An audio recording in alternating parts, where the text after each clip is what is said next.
폭설이 미친 듯이 쏟아지는 새벽, 한 소녀가 무덤 앞에 무릎을 꿇고 있었습니다. 하얀 눈송이가 그녀의 어깨 위로 끊임없이 내려앉았지만 소녀는 꿈쩍도 하지 않았어요. 떨리는 손으로 비닐봉지를 풀어 합격증을 꺼내 들었습니다. 아빠, 약속 지켰어요. 서울대 의대 수석. 드디어 해냈어요. 소녀의 목소리가 눈보라 속에서 떨렸습니다. 그때 멀리서 검은 벤츠들이 줄지어 산길을 올라왔어요. 5대의 차량이 무덤 주변을 환하게 비추며 멈춰 섰습니다. 뒷좌석 문이 열리고 백발의 노인이 천천히 내렸어요. 고급 코트를 입었지만 얼굴은 수척하고 창백했습니다.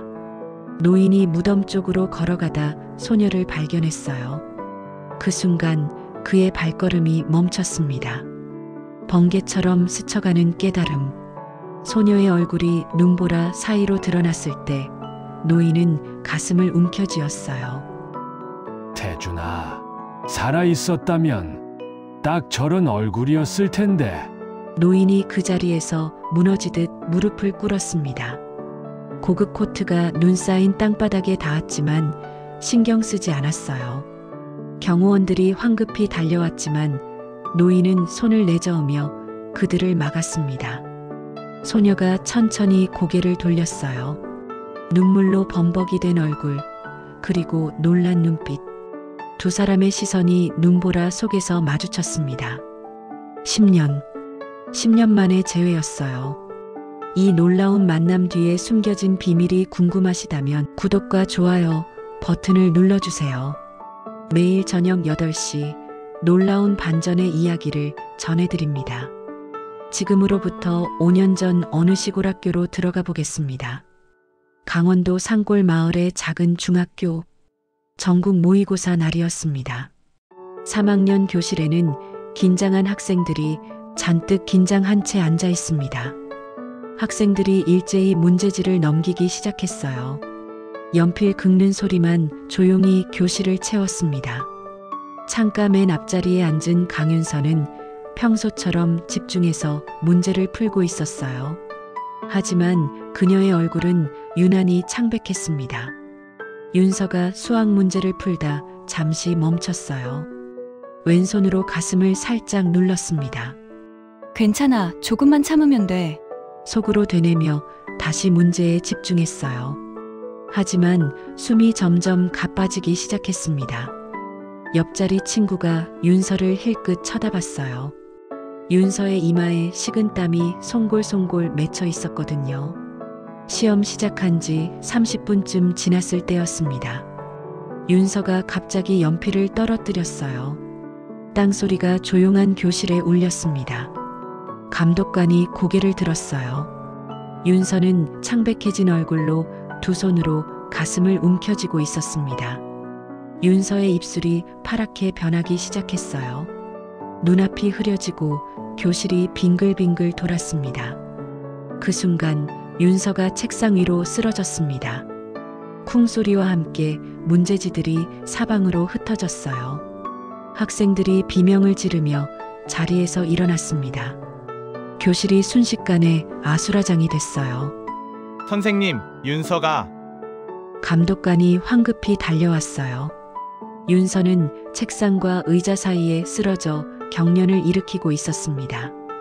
누가 양호실에 연락해, 빨리. 한 학생이 복도로 뛰어나갔어요. 감독관이 윤서를 조심스럽게 바닥에 눕혔습니다. 윤서야, 정신 차려 들려? 하지만 윤서는 눈을 감은 채 가쁜 숨만 몰아쉬고 있었어요. 입술은 점점 더 파래졌습니다. 5분 후 구급차 사이렌 소리가 학교 운동장에 울려 퍼졌습니다. 응급구조사들이 들것을 들고 계단을 뛰어 올라왔어요. 산소 호흡기를 윤서의 얼굴에 씌웠습니다. 심박수 불안정합니다. 빨리 이송해야 해요. 윤서가 들것에 실려 복도를 지나갔어요. 복도에 나와 있던 학생들이 불안한 표정으로 지켜봤습니다. 저 애 맨날 창백하더니 큰일 난 거 아니야? 구급차가 요란한 사이렌을 울리며 학교를 빠져나갔습니다. 1시간 후 읍내 종합병원 응급실. 의사가 청진기를 떼며 심각한 표정을 지었어요. 엄마 이혜진이 떨리는 목소리로 물었습니다. 선생님, 우리 윤서 괜찮은 거죠? 의사가 엑스레이 사진을 보여주며 설명했어요. 선천성 심장 판막 기형입니다. 원래부터 있던 증상인데 최근 스트레스와 과로로 악화된 것 같아요. 혜진의 얼굴이 하얗게 질렸습니다. 그럼 어떻게 해야 하나요? 수술이 필요합니다. 더 지체하면 위험해요. 심장이 언제 멈출지 모르는 상태예요. 혜진이 벽에 기대며 고개를 떨구었어요. 의사가 조심스럽게 물었습니다.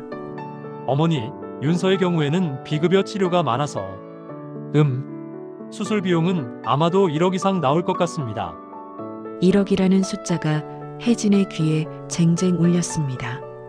평생 모아도 모을 수 없는 돈이었어요. 병실로 옮겨진 윤서가 천천히 눈을 떴습니다. 엄마, 혜진이 달려와 딸의 손을 잡았습니다. 윤서야, 괜찮아. 이제 괜찮아. 하지만 윤서는 엄마의 붉어진 눈을 보며 알 수 있었어요. 뭔가 심각한 일이 생긴 거라는 걸. 시험은 어떻게 됐어요? 그런 거 신경 쓰지 마. 내 몸이 먼저야. 윤서가 천천히 고개를 돌려 창밖을 바라봤습니다. 아빠, 약속 지켜야 하는데. 이틀 후 윤서는 퇴원했어요. 의사는 절대 안정을 권했지만 윤서는 다시 학교로 돌아갔습니다. 교실 뒷문으로 조용히 들어서자 학생들이 수군거렸어요. 쟤 괜찮은 거야? 또 쓰러지는 거 아니야? 윤서는 신경 쓰지 않고 자리에 앉았습니다. 가방에서 문제집을 꺼내 펼쳤어요. 그리고 가방 깊숙한 곳에서 작은 약통을 꺼냈습니다. 하트 스티커가 붙은 귀여운 약통이었어요. 아빠가 엄마한테 선물했던 거였습니다. 떨리는 손으로 약을 꺼내 입에 넣었어요. 물 없이 그냥 삼켰습니다. 약속이 있어요. 꼭 지켜야 하는 약속. 윤서의 눈빛이 결연했습니다. 가슴은 아팠지만 포기할 수 없었어요. 책상 서랍 깊숙한 곳에는 낡은 사진 한 장이 숨겨져 있었습니다. 아빠와 함께 찍은 마지막 사진. 10년 전 그때의 약속. 윤서가 사진을 쓰다듬으며 속삭였어요. 조금만 더 버티면 돼. 아빠한테 보여드려야 해. 윤서는 다시 문제집을 펼쳤어요. 죽음보다 더 무서운 건 약속을 지키지 못하는 거였으니까요. 그날 저녁 마을 입구의 작은 슈퍼마켓. 이혜진은 벽에 걸린 액자를 조심스럽게 닦았어요. 고급 레스토랑에서 찍은 가족사진, 양복 입은 남편, 9살 윤서. 여보, 우리 윤서가 아파요. 어떡하죠? 눈물이 주르륵 흘러내렸습니다. 병원에서 우편이 날아왔습니다. 심장 판막 교체 수술 예상 비용 1억 원. 혜진이 벽에 기대며 주저앉았어요. 1억. 평생 모아도 불가능한 돈이었습니다. 다음 날 읍내 은행에서 대출 상담을 받았어요. 담보물이 없으시네요. 승인이 어렵습니다. 제발요, 딸이 죽을 수도 있어요. 하지만 돌아온 건 차가운 거절뿐이었습니다. 친척들에게 전화를 돌렸지만 아무도 받지 않았어요. 일주일 후 병원 원무과. 혜진이 창구 앞에서 무릎을 꿇었습니다.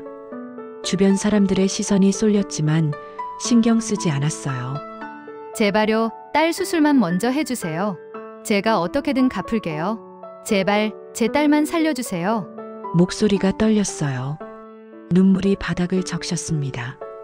하지만 직원의 대답은 차갑기만 했어요. 보증이 없으면 수술은 진행할 수 없어요. 보안 요원이 혜진을 일으켰습니다. 비틀거리며 복도로 나온 혜진은 화장실 거울을 봤어요. 10년 전 태산그룹 며느리였던 여자. 이제는 딸 하나 살릴 돈도 없는 가난한 슈퍼주인. 세면대에 매달려 흐느꼈습니다. 미안해, 윤서야. 엄마가 무능해서. 그날 밤 슈퍼 앞 의자에 앉아 밤하늘을 올려다봤어요. 별이 하나도 보이지 않았습니다. 윤서가 내려와 엄마 옆에 앉았어요. 엄마, 걱정하지 마세요. 제가 서울대만 가면 장학금도 받고 아르바이트도 할 수 있어요. 혜진이 딸을 꼭 안았습니다. 목이 메어 말이 나오지 않았어요. 윤서가 하늘을 올려다보며 속삭였습니다. 아빠, 제가 꼭 약속 지킬게요. 이것이 모녀의 진짜 결핍이었어요. 돈도 권력도 가족도 없는 완전한 바닥. 10년 전 서울국제의학학회 강태준이 무대에 섰습니다. 스크린에는 혁신적인 심장 수술 기술이 떠올랐어요. 이 기술은 수천 명의 환자를 살릴 수 있습니다. 생존율 90% 이상입니다. 우레와 같은 박수가 쏟아졌어요. 하지만 복도에서 강민철이 차갑게 말했습니다. 태준아, 이 기술 태산그룹에 독점 공급하자. 엄청난 수익이 날 거야. 태준이 고개를 저었어요. 작은아버지, 이건 돈 문제가 아니에요. 더 많은 사람들이 혜택을 받아야 합니다. 민철의 눈빛이 차갑게 변했습니다. 그날 밤 빗길을 달리던 태준의 차에 의문의 차량이 들이받았어요. 한 번, 두 번, 세 번. 차가 가드레일을 뚫고 강으로 떨어졌습니다.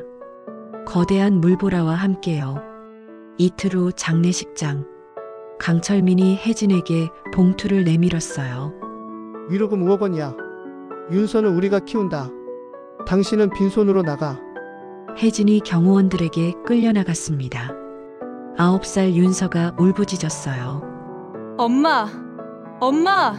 하지만 다음날 새벽 윤서는 몰래 집을 빠져나와 엄마를 찾아갔어요. 시골 슈퍼 앞에서 모녀가 부둥켜 안고 울었습니다. 그날부터 숨어 살기 시작했어요. 윤서는 아버지 무덤 앞에서 다짐했습니다. 아빠, 제가 꼭 서울대 의대 갈게요. 아빠가 못다한 일 제가 할게요. 10년이 지났습니다. 하지만 진실은 아직 아무도 몰랐어요. 태준의 죽음이 단순한 사고가 아니었다는 것을. 현재 서울대 의예과 합격 발표 이틀 전 강원도 마을에 긴장감이 감돌았습니다. 윤서의 합격 가능성이 지역 뉴스에 나왔거든요. 우리 마을에서 서울대 의대생이 우리 마을 생기고 어쩜 이런 경사가 있나. 그것도 수석 합격 가능성이 높대요. 그날 저녁 지역 방송국 취재팀이 슈퍼 앞에 왔어요. 카메라가 윤서의 얼굴을 클로즈업했습니다. 밤 9시 뉴스. 서울 태산그룹 본사 67층. 강민철이 소파에 앉아 위스키를 마시고 있었어요. TV에서 윤서의 얼굴이 나타났습니다. 민철의 손이 멈췄어요. 위스키 잔을 내려놓고 천천히 화면 앞으로 다가갔습니다. 아니, 저 얼굴은?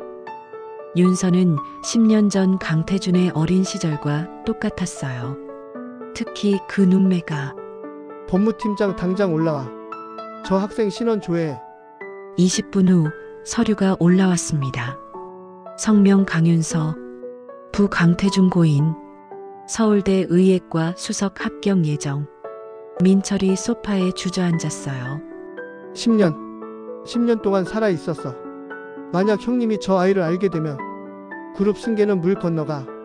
민철이 비서 박상도를 불렀습니다. 10년 전 그 일의 실행범이었어요. 윤서의 사진을 보여주며 차갑게 말했습니다. 이 아이가 형님 앞에 나타나면 끝이야. 내 10년이 물거품이 돼.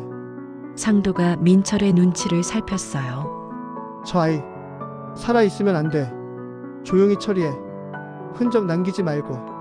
상도의 얼굴이 창백해졌어요. 10년 전 빗길의 기억이 떠올랐습니다. 알겠습니다. 그날 밤 시골 마을 윤서의 방. 윤서는 아버지 사진을 보며 속삭였어요. 아빠, 이제 다 됐어요. 조금만 더 기다려주세요. 하지만 윤서는 몰랐습니다. 지금 이 순간 서울에서 누군가 자신을 제거하려는 계획을 세우고 있다는 것을. 10년 전과 똑같은 악몽이 다시 시작되려 하고 있었습니다. 합격 발표 당일 새벽 2시 윤서가 컴퓨터 앞에서 마우스를 클릭했습니다. 화면에 결과가 나타났어요. 합격. 수석. 눈물이 주르륵 흘러내렸어요. 혜진이 딸을 꼭 안았습니다. 하지만 윤서는 패딩을 입고 현관으로 향했어요. 아빠한테 알려드려야 해요. 지금 당장. 밖에는 폭설이 내리고 있었습니다. 혜진이 막았지만 윤서는 고개를 저었어요. 오늘이에요. 합격한 바로 오늘. 그게 약속이었어요. 새벽 5시 윤서는 눈 쌓인 산길을 걸어 아버지 묘소에 도착했습니다. 무릎을 꿇고 비석을 닦으며 합격증을 올려놓았어요. 아빠, 약속 지켰어요. 서울대 의대 수석이에요. 비석을 끌어안으며 오열했습니다. 10년이에요. 매일 포기하고 싶었지만 아빠와의 약속 때문에 버텼어요. 그때 멀리서 자동차 소리가 들렸어요. 5대의 검은 벤츠가 산길을 올라왔습니다. 헤드라이트가 윤서를 환하게 비췄어요. 첫 번째 차에서 백발의 강철민이 내렸습니다. 철민이 묘소로 걸어오다 윤서를 발견했어요. 그 순간 발걸음이 멈췄습니다. 저 얼굴, 저 눈빛, 어린 시절 태준의 얼굴이었어요. 아니, 태준의 딸이었습니다. 철민이 그 자리에서 무릎을 꿇었어요. 고급 코트가 눈밭에 닿았지만 신경 쓰지 않았습니다. 아니, 너 윤서 아니냐? 윤서가 뒷걸음질 쳤어요. 저리 가세요. 하지만 철민은 눈 위를 기어서 윤서에게 다가갔습니다. 70살 노인이 무릎으로 기어가는 모습. 윤서야, 내 손녀야. 미안하다. 정말 미안하다. 철민이 얼굴을 눈밭에 묻고 오열했어요. 경호원들이 경악한 표정으로 지켜봤습니다. 박순자도 차에서 내려 윤서를 보고 주저앉았어요. 우리 윤서, 우리 손녀야. 그 순간 윤서가 가슴을 움켜쥐며 휘청거렸습니다. 윤서야. 철민이 손녀를 받쳐 안았어요. 윤서가 할아버지 품에서 쓰러졌습니다. 병원! 당장 병원으로! 차들이 사이렌을 울리며 산을 내려갔어요. 눈 쌓인 묘소에는 합격증만 홀로 남겨져 있었습니다. 10년 만에 재회. 하지만 진짜 전쟁은 이제부터였습니다. 서울대병원 응급실. 윤서가 산소호흡기를 끼고 누워 있었어요. 의사가 심각한 표정으로 말했습니다. 즉시 수술해야 합니다. 이 상태로는 일주일도 버티기 힘들어요. 철민이 의사의 팔을 붙잡았어요. 돈은 상관없어. 최고의 의료진을 모두 동원해. 복도에서 강민철에게 전화가 왔습니다. 형님 지금 어디세요? 민철아, 손녀를 찾았어. 태준이의 딸을 윤서라고 해. 서울대 의대 수석이야. 전화 너머 긴 침묵. 민철이 사무실 유리창을 주먹으로 쳤어요. 빌어먹을. 민철이 박상도에게 전화를 걸었습니다. 병원으로 가. 어떻게든 막아. 하지만 상도는 더 이상 할 수 없었어요. 대신 강철민에게 전화를 걸었습니다. 회장님, 10년 전 강태준 상무님 사고에 대해 말씀드릴 게 있습니다. 다음 날 철민의 서재. 상도가 봉투를 테이블에 올려놓았어요. 블랙박스 영상, 녹음 파일, 동거래 내역. 철민이 영상을 재생했습니다. 빗길에서 태준의 차를 들이받는 장면이 나왔어요. 녹음에서 민철의 목소리가 흘러나왔습니다. 조용히 처리해. 사고처럼 보이게. 흔적 남기지 마. 철민의 손이 떨렸어요. 어떻게 동생이 내 아들을... 얼굴이 창백해졌지만 곧 눈빛이 차갑게 식었습니다. 보안팀장을 불러. 1시간 후 이사회 회의실. 강민철이 들어서자 검찰 수사관들이 사방에서 나타났습니다. 강민철 씨, 강태준 씨 살인 교사 및 기업 횡령 혐의로 긴급 체포합니다. 차가운 수갑이 민철의 손목에 채워졌어요. 형님, 제발. 저는 형님 동생이잖아요. 구석에서 철민이 나타났습니다. 얼음처럼 차가운 얼굴이었어요. 넌 내 동생이 아니야. 내 아들을 죽인 살인자지. 민철이 끌려나가며 울부짖었지만 철민은 돌아보지 않았습니다. 10년 동안 숨겨졌던 진실이 드러나는 순간이었어요. 서울대병원 수술실 앞 오후 2시 빨간 수술중 표시등이 켜졌습니다. 복도 의자에는 할아버지 강철민, 할머니 박순자, 엄마 이혜진이 앉아 있었어요. 아무도 말이 없었습니다. 철민은 시계만 바라봤어요. 초침 소리가 유난히 크게 들렸습니다. 3시간이 지났어요. 혜진이 두 손을 모아 기도했습니다. 제발 우리 윤서만. 순자가 혜진의 손을 꼭 잡았어요. 10년 전 냉대했던 며느리였지만 이제는 같은 아픔을 나누는 가족이었습니다. 5시간째 수술실 문이 벌컥 열렸어요. 간호사가 황급히 뛰어나왔습니다. 보호자분, 환자 상태가 급격히 나빠지고 있습니다. 수술실 안에서 경보음이 울렸어요. B-, B-, B-. 심정지입니다. 제세동기. 철민이 수술실 문에 손을 짚었습니다. 윤서야, 할아버지가 이제 막 찾았잖아. 혜진이 바닥에 무릎을 꿇었어요. 윤서야, 포기하면 안 돼. 약속했잖아. 아빠 꿈 이루겠다고. 10분이 지났습니다. 수술실 안이 조용해졌어요. 경보음이 멈췄습니다. 세 사람의 심장이 멎는 것 같았어요. 문이 열리며 집도이가 나왔습니다. 얼굴에 작은 미소가 번졌어요. 위기를 넘겼습니다. 수술 성공했어요. 철민이 그 자리에 주저앉았어요. 혜진과 순자가 서로를 끌어안고 울었습니다. 2시간 후 중환자실. 윤서가 천천히 눈을 떴어요. 흐릿한 시야에 세 사람의 얼굴이 보였습니다.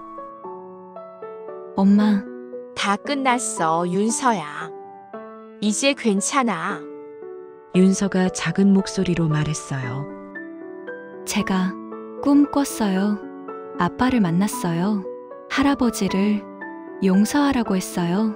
철민의 눈에서 눈물이 주르륵 흘러내렸어요. 70평생 울어본 적 없던 남자가 손녀 앞에서 아이처럼 울고 있었습니다. 고마워, 윤서야. 할아버지, 정말 고마워. 창밖으로 봄 햇살이 따스하게 비쳐들었어요. 긴 겨울이 끝나고 드디어 봄이 왔습니다.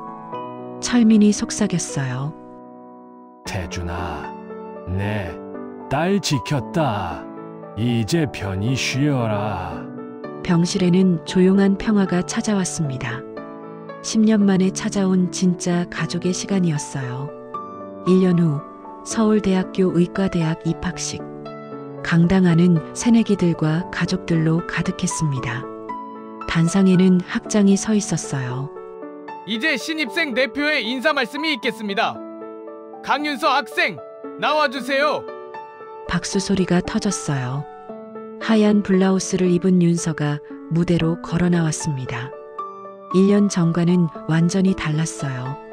창백했던 얼굴에는 건강한 혈색이 돌았고 자신감 넘치는 눈빛이었습니다. 윤서가 마이크 앞에 섰어요. 안녕하세요. 신입생 강윤서입니다. 객석 맨 앞줄에는 강철민, 박순자, 이혜진이 나란히 앉아 있었습니다. 철민이 손녀를 바라보며 미소 지었어요.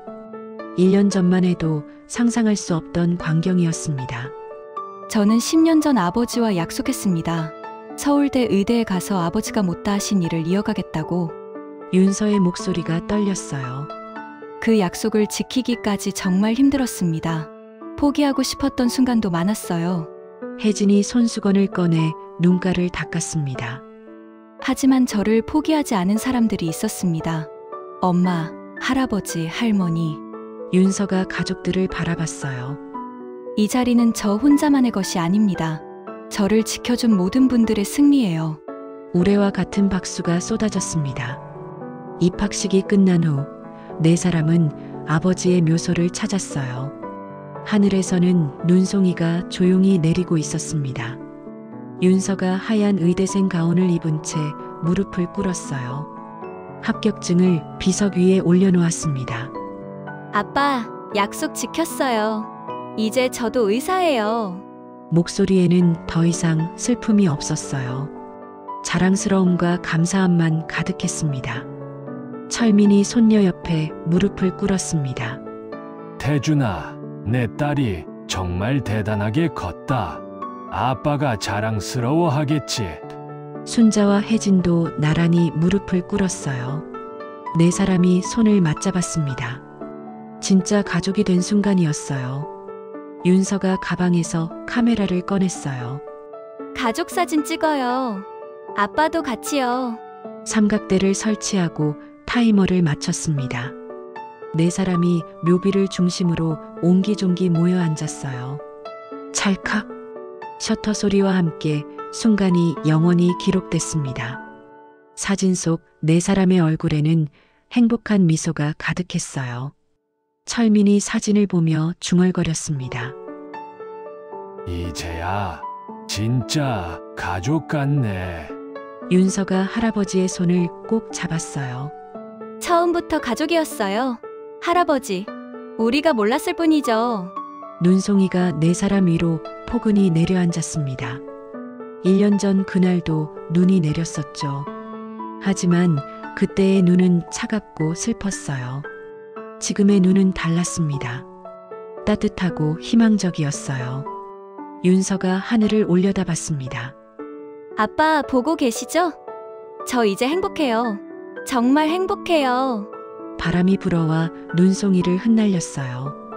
마치 아버지의 대답처럼 느껴졌습니다.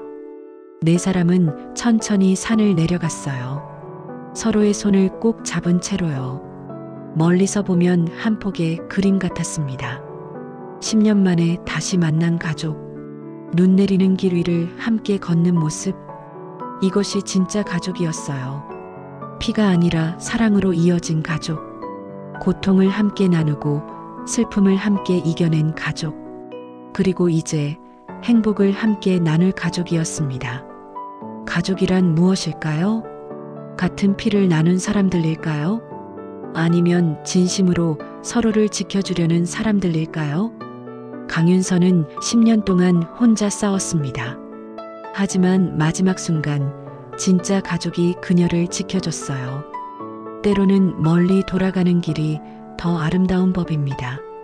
눈 내리는 무덤에서 시작된 이야기는 눈 내리는 캠퍼스에서 새로운 시작을 맞이했습니다.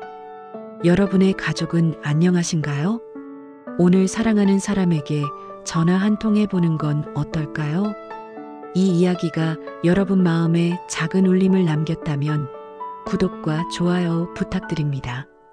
그리고 댓글로 여러분의 가족 이야기를 들려주세요. 여러분 모두에게 따뜻한 가족의 사랑이 함께하기를 바랍니다.